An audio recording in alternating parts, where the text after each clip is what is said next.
If you know these pediatric conditions, you're on your way to passing boards, because boards do not cover every single pediatric condition. It's about recognizing the clues that boards love to repeat. So today I'm going to walk through these 5 pediatric patterns that make pediatric learning so much easier. Pattern number 1. RSV versus bronchiolitis versus pneumonia. RSV is the bug. It is not the diagnosis. So bronchiolitis is going to be that child under 2 years old with that runny nose, fever, increased work of breathing, and some wheezing. And the treatment for that is going to be supportive care. Contrast that with pneumonia. The child is going to have fever, focal findings, the child is going to look sicker, decreased breath sounds, and there may be some tachypnea. That child is going to need antibiotics. On these board exams, when you see diffuse wheezing in a baby, think bronchiolitis. When you see focal findings, think pneumonia. So let's talk strep pharyngitis versus viral pharyngitis. With strep pharyngitis, you're going to have fever, abrupt onset of sore throat, anterior lymphadenopathy. You're going to have tonsillar exudates and no cough.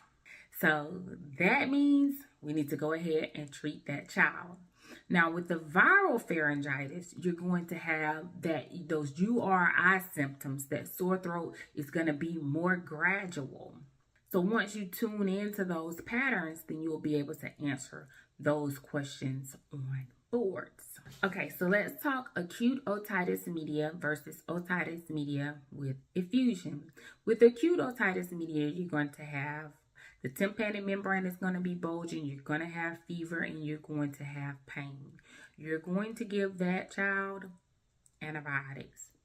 Otitis media with effusion is no fever, no tympanic membrane bulging, and this usually happens after an upper respiratory illness. So for this child, you're going to see that fluid, it's inflamed, and you're just going to watch it. When a limping child presents, we need to consider a few conditions. So one scenario is you have a child who looks uncomfortable, may cry when you move their leg, they have fever, and they refuse to bear weight. They need to be immediately referred for septic joint. Another scenario is you have a child who looks good, they're limping, they will bear weight, and they may have mild or no fever and a post-viral infection.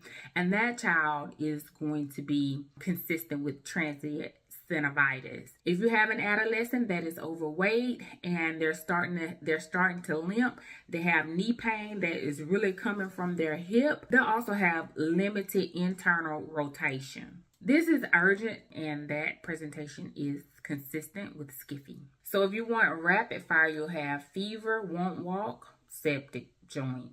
Then you have obese teen with knee or hip pain, SCFE. Post-viral plus mild limp, transient synovitis. All right, let's talk about pattern number 5. We have a patient that's around 5-year-old with 5 days of fever and 4 out of the 5 conditions. Cracked lips, strawberry tongue, conjunctivitis, rash, swelling of the hands and feet, and cervical lymph nodes. This child is not going to be happy. This child is not going to be looking well, and they need to be referred. Pediatric is all patterns. Know your well versus unwell, acute versus gradual, benign versus what is emergent, and typical versus, hey, this is a red flag. And once you know these things, your studying will become lighter and you'll have more success on your exam. I just want to let you know that you're doing better than you think. Keep studying and you've got this. Bye for now.